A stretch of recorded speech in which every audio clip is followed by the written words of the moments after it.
Oui, donc deuxième vidéo sur le sujet de la sorcellerie parce qu'il y a beaucoup d'inquiétudes, je le sens.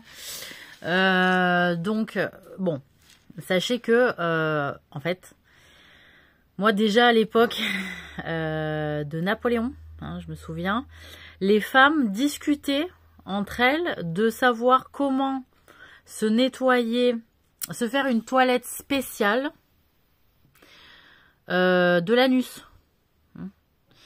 C'est-à-dire, voilà, les hommes, la sodomie était très à la mode.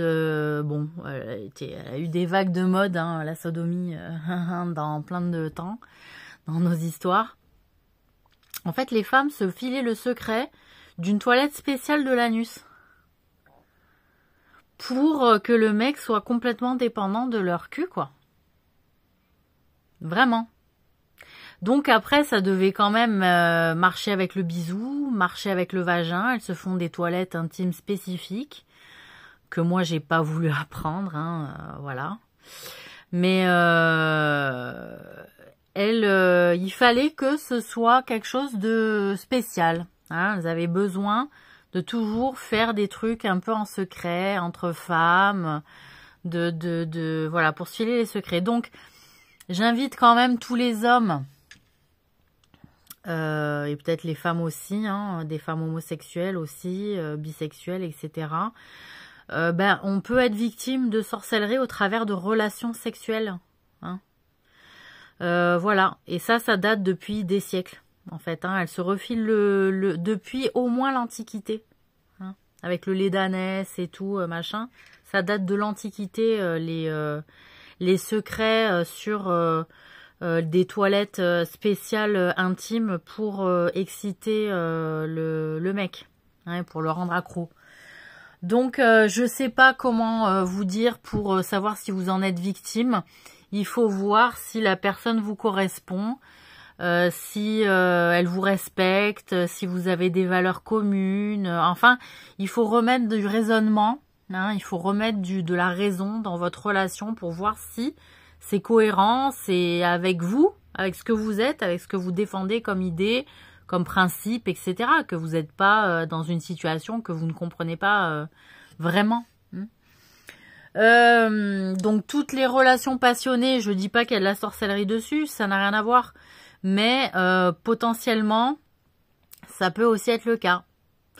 Et les relations aussi peut-être un peu plus platoniques, c'est peut-être un peu trop la raison, mais qui font que pourquoi vous restez dans une situation qui n'est pas complètement satisfaisante émotionnellement et sentimentalement parlant.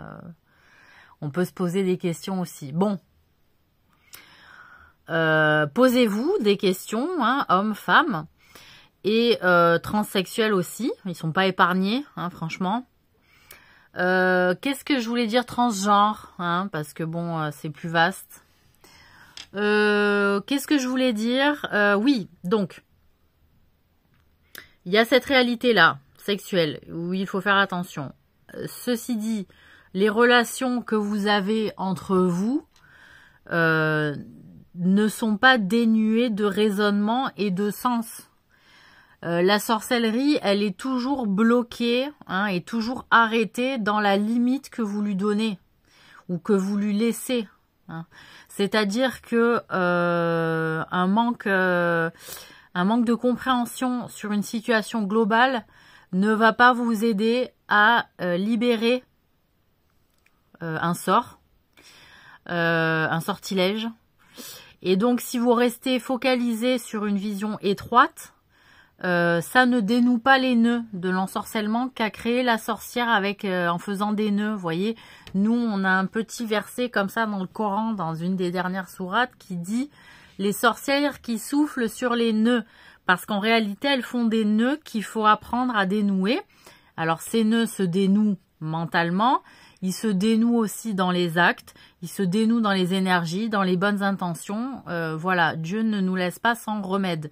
Il est dit aussi chez les musulmans que Dieu ne fait pas descendre une maladie sans son remède. Donc à chaque problème, une solution, à chaque maladie, un remède. Voilà, c'est pour ça qu'il faut toujours garder espoir et la foi et qu'il faut chercher en réalité et ne pas désespérer et perdre espoir. Voilà.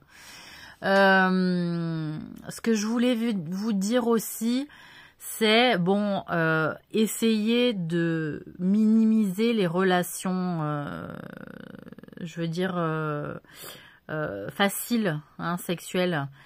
C'est-à-dire si vous êtes un peu addict, un peu accro aux relations sexuelles, avec des personnes, par exemple,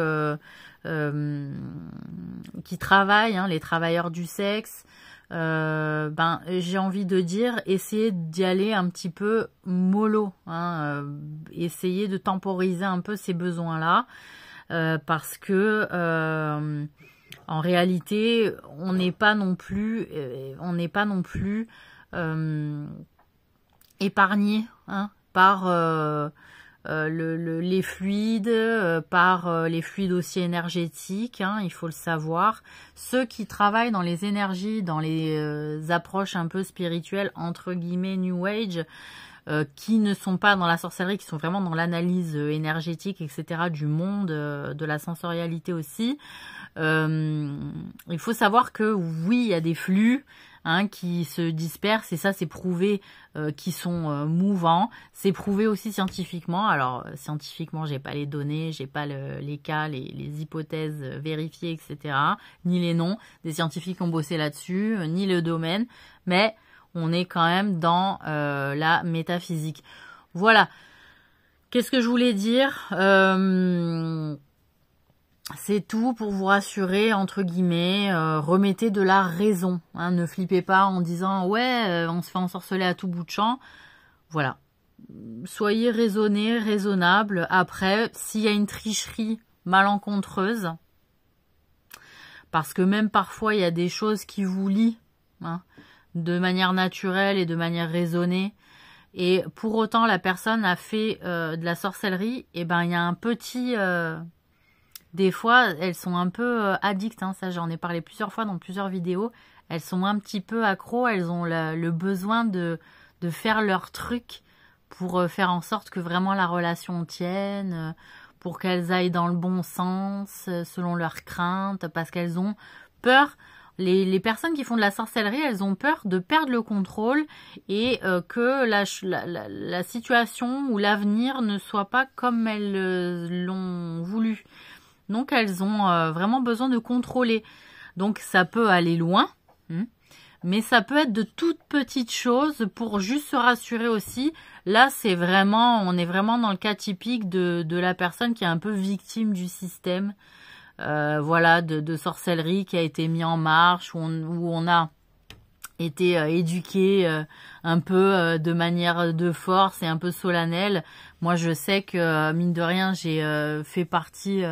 d'une des écoles pas très loin d'ici. Quand j'étais gamine, on a essayé de me l'enseigner, la sorcellerie par groupe, etc. Mais moi, je refuse. Voilà. J'ai été au piquet, hein, je refusais. C'était mort. Tu me parlais de sorcellerie, c'était mort. C'est plus fort que moi, hein, voilà. J'aime pas manipuler le destin, j'aime pas forcer les choses, j'aime pas faire des choses magiques bizarres. Moi, le bizarre, le magique, c'est Dieu qui le fait pour moi et basta, et c'est tout. Voilà. Donc, voilà, hein, j'ai été au piquet. Puis d'ailleurs, elles m'ont sorti du cours parce qu'elles ont dit, bon, tu peux pas rester ici. D'ailleurs, c'est pour ça que j'ai pas pu rester. C'est-à-dire, tu t'adaptes pas au système. Voilà. Bon, je suis allée sur Marseille. Mais on a fait autre chose sur Marseille, c'était intéressant. Bon, allez, bonne soirée.